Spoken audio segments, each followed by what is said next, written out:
2, 3. Halo teman-teman semua, bagaimana kabar kalian hari ini? Kuharap kalian semua dalam keadaan sehat ya, baik jasmani maupun rohaninya. Oke, sebelumnya perkenalkan dulu ya. Kami mahasiswa jurusan biologi Sekolah Ilmu dan Teknologi Hayati Institut Teknologi Bandung. Pada kesempatan kali ini, izinkan kami untuk sedikit menjelaskan mengenai aplikasi transformasi bakteri untuk memproduksi vaksin virus corona 2019 atau dikenal juga dengan nama lain COVID-19. Bagaimana situasi terkini penyebaran virus COVID-19? Berdasarkan situasi penyebaran virus corona per tanggal 28 April 2020, sebanyak hampir 3 juta manusia di seluruh dunia telah terkonfirmasi terinfeksi oleh virus corona COVID-19, di mana kasus aktif tercatat mencapai hampir 2 juta kasus. Sebanyak 200.000 lebih manusia di seluruh dunia telah menjadi korban jiwa akibat terinfeksi oleh virus corona COVID-19. Namun, ada berita baiknya, sebanyak hampir 1 juta jiwa berhasil pulih dari infeksi virus corona ini.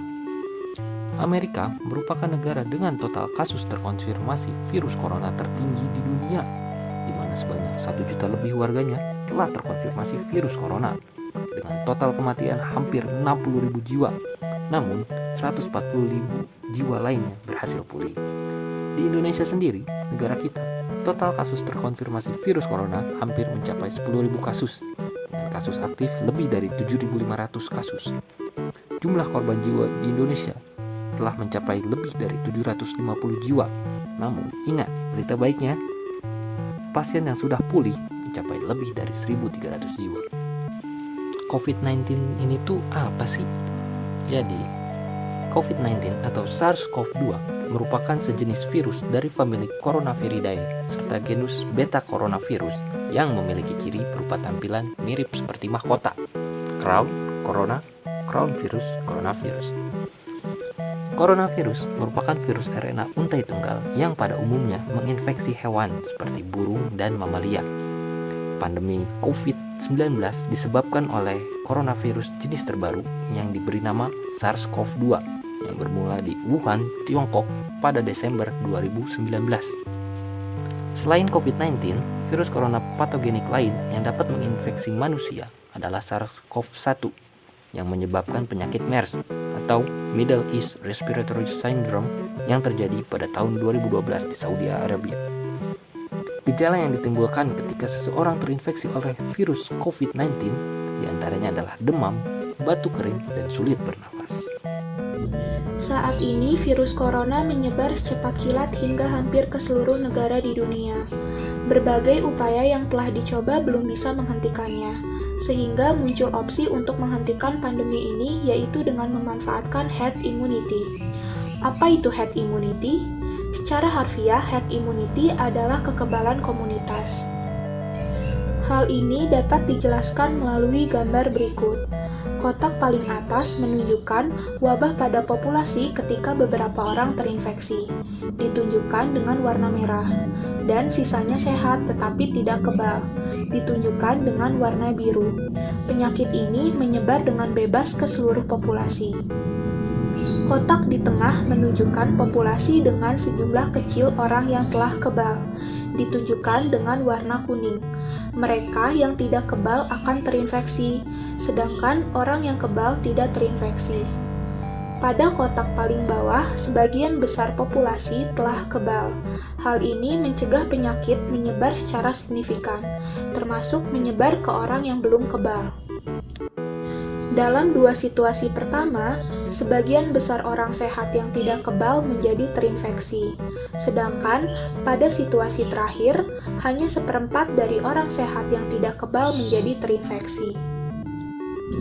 Jadi, herd immunity adalah suatu bentuk perlindungan tidak langsung dari penyakit menular yang terjadi ketika sebagian besar populasi menjadi kebal terhadap infeksi, baik melalui infeksi sebelumnya atau vaksinasi, sehingga individu yang tidak kebal ikut terlindungi.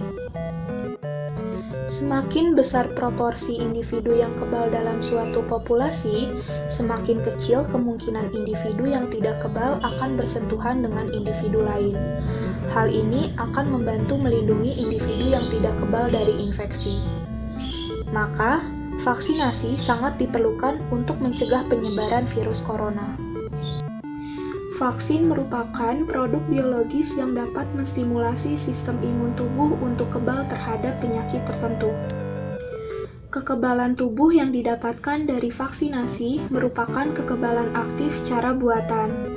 Kekebalan aktif didapatkan ketika seseorang terekspos terhadap senyawa asing dan sistem imun memberikan respon. Vaksin menghasilkan kekebalan di tubuh dengan cara menginduksi mekanisme efektor, sel atau molekul yang mampu mengontrol replikasi patogen yang cepat atau menginaktivasi komponen toksik patogen. Efektor imun yang diinduksi vaksin merupakan antibodi yang diproduksi oleh limfosit B yang mampu berikatan secara spesifik dengan suatu toksin atau patogen. Efektor imun potensial lainnya adalah sitotoksik CD8 positif T limfosit yang dapat membatasi penyebaran agen infeksi dengan cara mengenali dan membunuh sel yang terinfeksi, atau dengan mensekresikan sitokin antiviral spesifik dan CD4 positif T helper limfosit. Umumnya, vaksin dan antigen memicu respon sel B dan sel T. Terdapat beberapa jenis vaksin yang setiap jenisnya dirancang untuk membentuk kekebalan melawan kuman atau penyakit. Terdapat 4 jenis utama vaksin. Yang pertama, live attenuated vaccine. Vaksin ini menggunakan kuman yang dilemahkan yang dapat menyebabkan penyakit. Vaksin ini mirip dengan induksi alami yang dapat membantu mencegah dan menciptakan respon kekebalan yang kuat dan tahan lama. Vaksin ini digunakan untuk melindungi dari penyakit campak, gondong, rotavirus, cacar air, dan yellow fever. Yang kedua, inactivated vaccine. Vaksin ini menggunakan kuman yang terbunuh yang dapat menyebabkan penyakit.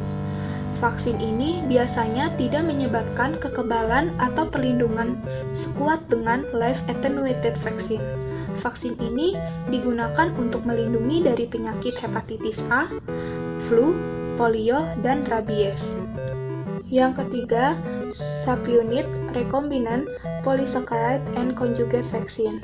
Vaksin ini menggunakan potongan spesifik kuman seperti protein, gula, atau kapsid. Vaksin ini dapat memberikan respon yang sangat kuat yang dapat mendukung bagian-bagian utama dari kuman. Vaksin ini digunakan untuk melindungi dari penyakit hepatitis B, pneumococcus, dan meningococcus. Yang keempat, toxoid vaccine. Vaksin ini menggunakan produk berbahaya yang dibuat oleh kuman penyebab penyakit. Vaksin ini menciptakan kekebalan pada bagian-bagian kuman yang menyebabkan penyakit. Respon imun ditargetkan pada toksin, bukan seluruh kuman. Vaksin ini digunakan untuk melindungi dari penyakit difteri dan tetanus. Pembuatan vaksin tidak melalui proses yang mudah, membutuhkan waktu penemuan dan pengembangan vaksin selama bertahun-tahun dengan biaya yang cukup tinggi. Dari berbagai kandidat vaksin yang diteliti, hanya sebagian kecil vaksin yang mendapatkan perizinan untuk dibuat dan diedarkan. Berdasarkan European Vaccine Initiative, tahap perkembangan vaksin dapat dibagi menjadi 2 tahap besar, yaitu preclinical development dan clinical development. Preclinical development atau pengembangan praklinis merupakan tahap penelitian pada uji lab assay dan uji hewan. Tahap ini termasuk identifikasi atau penemuan antigen dari virus, misalnya melalui proses screening, kemudian pembuatan konsep vaksin, lalu evaluasi dari kinerja vaksin pada uji tabung dan uji hewan, serta pembuatan vaksin berdasarkan standar dari Good Manufacturing Practice. Setelah tahap praklinis dilalui, masuk ke tahap clinical development atau tahap pengembangan klinis. Tahap ini adalah ketika vaksin mulai diuji cobakan pada manusia. Tahap ini terdiri dari 4 fase yang dapat memakan bertahun-tahun.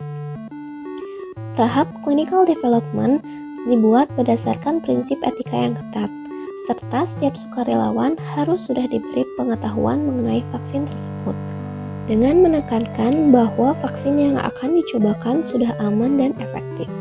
Keempat fase tersebut adalah fase 1, merupakan percobaan skala kecil untuk melihat apakah vaksin aman pada manusia, serta untuk melihat respon imun yang ditimbulkan pada manusia. Pada fase 2, percobaan sudah lebih besar, dengan tujuan utama melihat efektivitas vaksin terhadap infeksi buatan pada manusia. Diamati juga keamanan, efek samping, dan respon imun manusia pada fase ini. Pada fase 3, vaksin diuji pada skala besar, yaitu dengan subjek berjumlah ratusan pada beberapa lokasi untuk melihat efektivitas vaksin dalam berbagai kondisi alami penyakit. Apabila vaksin tetap aman dan efektif, dapat diajukan izin pada otoritas untuk lisensi produksi dan pemasaran vaksin. Fase terakhir yaitu fase 4, ketika vaksin telah dilisensi dan mulai digunakan secara umum. Setelah fase ini dilakukan juga pengawasan pasca pemasaran untuk melihat efek samping yang mungkin ditimbulkan. Berdasarkan tahap-tahap yang telah disebutkan sebelumnya, yang pertama kita lakukan untuk mengembangkan vaksin SARS-CoV-2 adalah melakukan identifikasi. Dapat dilihat pada gambar tersebut terdapat struktur partikel coronavirus. Protein S atau protein spike merupakan target utama dari pengembangan vaksin SARS-CoV-2. Spike tersebut mengandung reseptor binding domain yang ditunjukkan dengan warna ungu. Akibat adanya situs ini, protein S pada SARS-CoV-1 maupun 2 dapat berinteraksi dengan reseptor AC2.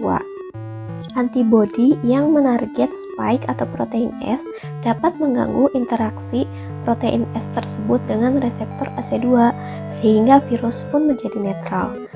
Berdasarkan informasi ini, beberapa kandidat vaksin telah dikembangkan, meliputi vaksin berbasis RNA, berbasis DNA, vaksin protein rekombinan, vaksin dengan vektor, maupun inactivated vaksin dan live vaksin.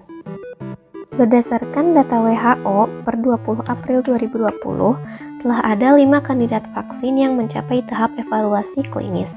Kandidat vaksin dalam tahap klinikal ini merupakan vaksin vektor virus, vaksin berbasis DNA, vaksin berbasis RNA, serta 2 inactivated vaksin. Selain itu, ada 71 kandidat vaksin dalam tahap preklinikal. Salah satu kandidat vaksin yang menggunakan konsep transformasi bakteri adalah vaksin Bacter L Spike 1 yang dikembangkan oleh SimVivo Corporation. Nah, sekarang mari kita lihat konsep transformasi bakteri untuk pembuatan vaksin terlebih dahulu. Jadi, bakteri dapat digunakan sebagai pabrik produksi vaksin dengan metode transformasi. Transformasi adalah masuknya DNA asing ke dalam sel bakteri. Transformasi bakteri dapat dilakukan melalui metode heat shock maupun elektroporasi. Proses transformasi bakteri dapat dimanfaatkan untuk mengekspresikan protein tertentu secara heterolog. Gen pengkode protein yang diinginkan dapat kita sisipkan dalam vektor DNA. Vektor DNA rekombinan tersebut dapat ditransformasikan ke sel bakteri yang kompeten. Nah, vektor yang paling umum digunakan yaitu plasmid. Bakteri yang membawa plasmid rekombinan akan diseleksi dan ditumbuhkan untuk memproduksi suatu protein yang diinginkan. Vaksin dengan transformasi bakteri dirancang untuk menginduksi respon imun terhadap antigen. Komponen vaksin yang diinsersi dapat berupa protein maupun DNA. Selain itu, komponen vaksin juga dapat berupa antigen klasik, alergen, atau terapi.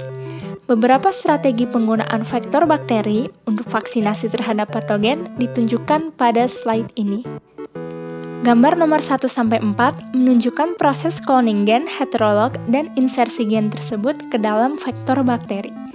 Gambar 1 dapat dilihat menjelaskan bahwa protein antigen dari berbagai macam patogen virulen dapat dikloning ke dalam vektor bakteri hidup yang dilemahkan yang ditunjukkan pada gambar 2. Gambar 3 menunjukkan proses cloning gen yang mengkode antigen protektif pada plasmid bakteri. Antigen protektif merupakan komponen protein milik patogen yang dapat menginduksi kekebalan yang dapat melindungi hewan atau manusia yang divaksinasi dengan protein tersebut. Selanjutnya, pada gambar 4 dilakukan proses transformasi terhadap vektor bakteri hidup yang dilemahkan, baik disisipkan ke dalam plasmid maupun kromosom bakteri. Setelah ditransformasi, pada gambar 5, protein antigen diekspresikan dalam bakteri baik dengan promoter konstitutif yang umumnya tidak bergantung pada faktor lingkungan tertentu dan dia juga mengendalikan ekspresi secara terus-menerus, atau dengan diinduksi stimuli dari lingkungan menggunakan promoter in vivo inducible. Contoh stimulinya misalnya deplesi atau kehabisan oksigen. Pada gambar 5 juga dapat dilihat terdapat beberapa cara ekspresi protein rekombinan pada bakteri. Bisa dengan ekspresi intraseluler atau surface display dengan proses translokasi produk protein rekombinan dari membran dalam menuju membran luar yang dimediasi sinyal peptida, misalnya antigen membran atau flagella. Atau dapat juga diekspresikan sebagai antigen sekretori dengan berbagai macam sistem sekresi. Setelah protein antigen diekspresikan oleh bakteri, pada gambar 6 akan terjadi elisitasi respon imun dalam tubuh hewan atau manusia yang terbagi menjadi dua macam. Yang pertama adalah respon imun humoral, misalnya produksi antibodi. Dan yang kedua adalah respon imun diperantarai sel, misalnya proliferasi limfosit TCD4+ atau CD8+. Nah, respon-respon sistem imun ini bertanggung jawab atas imunitas tubuh yang terbentuk, yaitu pertahanan untuk melindungi tubuh dari patogen target. Dapat disimpulkan bahwa konsep transformasi bakteri ini merupakan salah satu cara alternatif untuk konstruksi plasmid yang mengandung gen pengkode protein virus atau patogen lainnya untuk produksi vaksin. Protein ini bisa langsung diekspresikan di dalam bakteri atau plasmid rekombinan juga dapat dipindahkan ke kultur sel hewan terlebih dahulu, baru kemudian diekspresikan proteinnya. Bakter L. spike 1 yang dikembangkan oleh Sinvivo ini dikonsumsi secara oral sebagai gel kapsul seperti suplemen probiotik yang ditargetkan untuk berikatan langsung dengan sel epitel usus. Di dalam kapsul sudah terdapat modifikasi Bifidobacterium longum yang tersisipi plasmid DNA yang sudah mengandung gen spesifik SARS-CoV-2 penyebab COVID-19. Bifidobacterium longum merupakan bakteri gram positif berbentuk batang huruf Y atau huruf V yang hidup dalam saluran pencernaan manusia. Keberadaannya telah diteliti sebagai bagian dari mikrobiota usus dan memproduksi asam laktat yang diyakini dapat mencegah pertumbuhan organisme patogen. Bifidobacterium longum sudah dikenal dalam transformasi bakteri untuk mengembangkan penelitian molekuler di bidang industri makanan atau perawatan kesehatan seperti pembuatan vaksin hidup. Seperti yang diketahui bahwa memperbanyak suatu gen dapat dilakukan dengan cloning molekuler, yaitu perkembangbiakan segmen DNA di dalam suatu vektor. Untuk menghasilkan banyaknya ekspresi protein tertentu, digunakan vektor ekspresi. Contoh vektor ekspresi adalah plasmid. Plasmid didefinisikan sebagai DNA sirkuler ekstrakromosomal yang dapat bereplikasi sendiri dan tidak bergantung pada replikasi DNA kromosom, karena plasmid memiliki ORI atau origin of replication sendiri. Plasmid ada banyak macamnya, tergantung dari kesesuaian fitur-fitur di dalamnya dengan gen yang akan disisipkan. Plasmid yang sudah mengandung gen tertentu kemudian dimasukkan ke bakteri untuk diperbanyak. Dalam bakter L. spike 1, Bifidobacterium longum disisipkan DNA plasmid yang mengkode antigen COVID-19 dan nanobody. Modifikasi bakteri ini akan membelah diri dan juga akan meningkatkan konsentrasi plasmid DNA-nya secara eksponensial. Kemudian, plasmid DNA masuk ke dalam nukleus sel epitel usus dan menyebabkan respon imunitas dari ekspresi gen yang sudah disisipkan tadi. Konstruksi plasmid dalam bakter L. spike sebagai vaksin hidup ini terdiri dari dua jenis, yaitu prophylactic nanobody terapi dengan Bifidobacterium longum yang berwarna hijau di sebelah kiri dan multivalen vaksinasi dengan Bifidobacterium longum yang berwarna biru di sebelah kanan. Tujuan dari adanya dua jenis ini adalah untuk meningkatkan sistem kekebalan tubuh yang nantinya terbentuk. Konstruksi plasmid prophylactic nanobody terapi disisipkan gen nanobody untuk menghasilkan imunitas pasif secara langsung ke dalam aliran darah dan lumen. Sedangkan yang dimaksud dengan multivalen vaksinasi adalah vaksin yang dirancang untuk mengimunisasi dua atau lebih strain antigen tertentu yang dalam hal ini strand spike gene protein S, matrix genes, dan nukleokapsid genes dari SARS-CoV-2. Tujuannya untuk diekspresikan pertama kali di dalam sel epitel usus sehingga tubuh dapat mengenalinya. Ekspresi dari protein spike, matrix, dan nukleokapsid akan menghasilkan sistem imun adaptif sebagai respon kekebalan yang dipresentasikan oleh MHC kelas 1. MHC merupakan major histocompatibility complex molekul yang menampilkan peptida dari dalam sel ke sel T untuk memicu respon imunitas langsung terhadap antigen spike protein, matriks, dan nukleokapsid SARS-CoV-2. Kemudian, imunitas ditingkatkan dengan pengenalan Bifidobacterium longum oleh protein pengenal, PAMS, untuk meningkatkan efisiensi vaksin, sehingga terbentuklah imunitas tubuh dalam jangka waktu yang cukup lama terhadap SARS-CoV-2. Nah, sekarang pastinya penasaran kan dengan progres terkini dari kandidat vaksin bacterial spike ini? Sudah sampai sejauh mana sih tahap pengembangannya? Jadi, menurut informasi dari website clinicaltrials.gov milik US National Library of Medicine atau NLM, vaksin ini pada tanggal 2 April 2020 pertama kali meng-submit study record yang telah dinyatakan konsisten dengan kriteria review quality control dari US National Library of Medicine. Kemudian pada tanggal 6 April 2020, study record dari vaksin ini pertama kali dipost atau tersedia di website clinicaltrials.gov. Study record vaksin ini terakhir kali diupdate pada tanggal 22 April 2020. Nah, update terakhir menunjukkan perkembangan vaksin ini akan masuk studi clinical trial fase 1 yang diestimasi dimulai pada tanggal 30 April 2020. Kelompok pengujian ini akan mengikuti suatu percobaan buta, di mana subjek tidak tahu apakah mereka diberikan vaksin atau kontrol placebo. Percobaan ini bertujuan untuk mengevaluasi keamanan, tolerabilitas, dan imunogenisitas dari kandidat vaksin bacterial spike ini. Studi klinis ini diestimasi akan selesai semua tahapannya pada tanggal 31 Desember 2021. Jadi memang setidaknya butuh waktu 6-18 bulan untuk mengembangkan vaksin baru hingga dapat digunakan secara luas. Ya, akhirnya kita sampai pada sesi terakhir dari penjelasan kali ini, yaitu kesimpulan.